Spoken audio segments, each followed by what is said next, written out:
আসসালামু আলাইকুম দর্শক। প্রফেসর আলী রিয়াজ এই সরকারের সময়ে এত আলোচিত নাম এবং অনেক ক্ষেত্রেই বিতর্কিত এই আলী রিয়াজ, তাকে ঐকমত্য কমিশনের প্রধান করার আগে কেউ জানতো না। ঐকমত্য কমিশনের সহসভাপতি হলেন তিনি, প্রধান ডক্টর মোহাম্মদ ইউনূস, এবং এতই বিশ্বস্ত যে ঐকমত্য কমিশন বাংলাদেশের সবচেয়ে অনৈক্যের কাজটা সফলভাবে করার পরে আলী রিয়াজ, তিনি বলতে পারেন প্রমোশন পেয়ে তিনি প্রফেসর ইউনূসের বিশেষ সহকারী হয়ে দায়িত্ব পালন করছেন। কি দায়িত্ব পালন করছেন?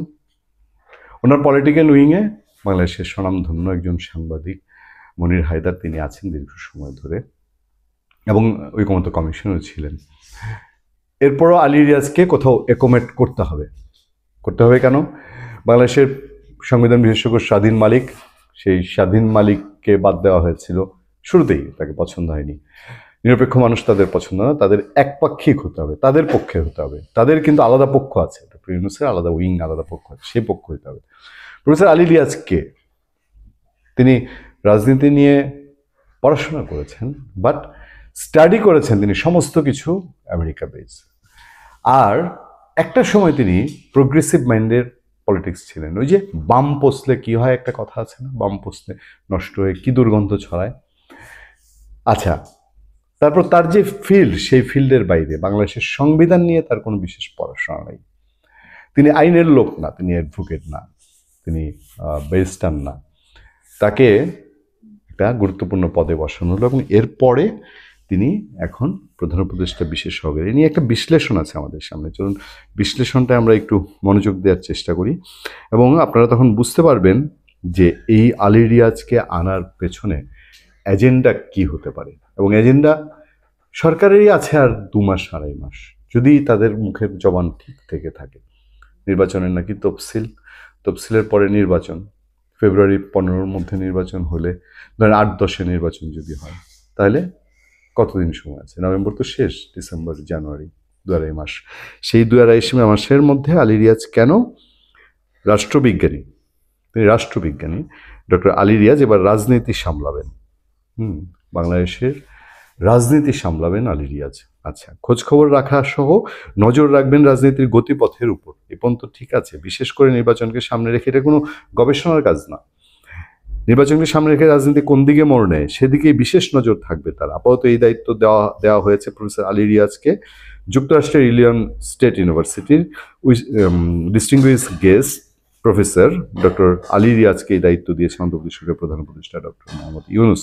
এর আগে ডক্টর আলী রিয়াজ ঐকমত্য কমিশনের সহসভাপতি ছিলেন। কিছু সমালোচনা সত্ত্বেও দক্ষতার সঙ্গে দায়িত্ব পালন করেছেন। রিপোর্টটি পত্রিকার ধরন অনুযায়ী লেখা। কিন্তু আলী রিয়াজের রয়েছে মার্কিন নাগরিকত্ব। দ্বৈত নাগরিকত্ব থাকলে শপথ নেওয়ার সুযোগ নেই, তাই তাকে প্রধান উপদেষ্টা বিশেষ সহকারী হিসেবে নিয়োগ দেওয়া হয়েছে। ঐকমত্য কমিশন নাহলে উপদেষ্টা করা হতো সরাসরি। ঐকমত্য কমিশনের রিপোর্ট জমা দেওয়ার পর ডক্টর আলী রিয়াজ যুক্তরাষ্ট্রে চলে গিয়েছেন।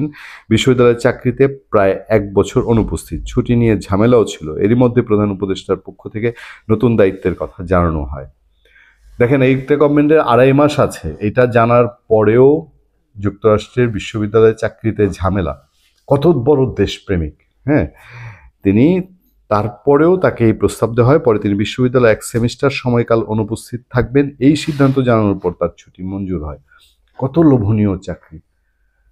যুক্তরাষ্ট্রের বিশ্ববিদ্যালয় থেকে চাকরির 1 সেমিস্টার বাদ গিয়ে তিনি বাংলাদেশে থাকবেন। ওদিকে উপদেষ্টা পরিষদকে একটা ছোটখাটো পরিবর্তন হতে পারে, 2 জন উপদেষ্টা পদত্যাগ করতে পারেন। মাহফুজ আলম, আসিফ মোহাম্মদ সজীব ভুঁইয়া নির্বাচন করবেন, এমনটাই শোনা যাচ্ছে, যদিও তারা এখন পর্যন্ত অন্তর্বর্তী সরকার এই ব্যাপারে স্পষ্টভাবে কিছু বলেননি। এই 2 জন ছাড়া পরিবর্তনের সম্ভাবনার কথা সংশ্লিষ্ট একাধিক সূত্র জানিয়েছে।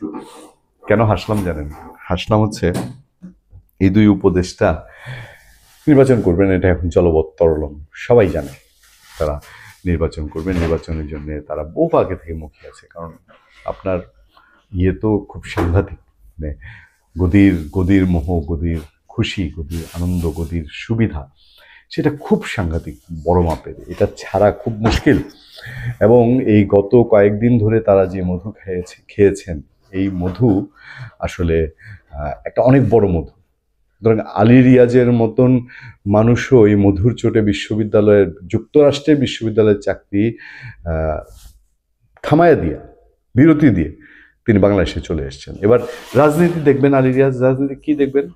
বাংলাদেশে সব দল মত আলী রিয়াজকে মেনে নেয়নি, বা সব দল মত আলী রিয়াজের সাথে ঐকমত্য না। আলী রিয়াজ একটা পোর্শনের, দেশের 50% যদি বলি, আমি বাড়িয়ে বলা হবে না কমিয়ে বলা হবে কে জানে, একটা পোর্শনের সঙ্গে কিছুদিন মিটিং করেছেন, এবং এই পোর্শনের মধ্যে অর্ধেকের চেয়ে বড় একটা অংশ বিএনপি সহ যদি বলি, তিনি যে ঐকমত্য কমিশন নিয়ে কাজ করেছেন তার সাথে ঐকমত্যে নাই। সেই দলটি বলছে যে ঐকমত্যের আলাপ হয়েছিল আর আলী রিয়াজ যে প্রস্তাব দিয়েছেন সেই প্রস্তাবের সাথে ঐকমত্যের আলাপের কোনো মিলঝিল নেই। সব আলী রিয়াজ তার মতো করে তারপরে একটা কিছু এই সরকারকে জমা দিয়েছে এবং সরকার সেদিকে আগাচ্ছে, একটু কাটছাট করে, একটু নিজেদের মতন বুঝে শুনে।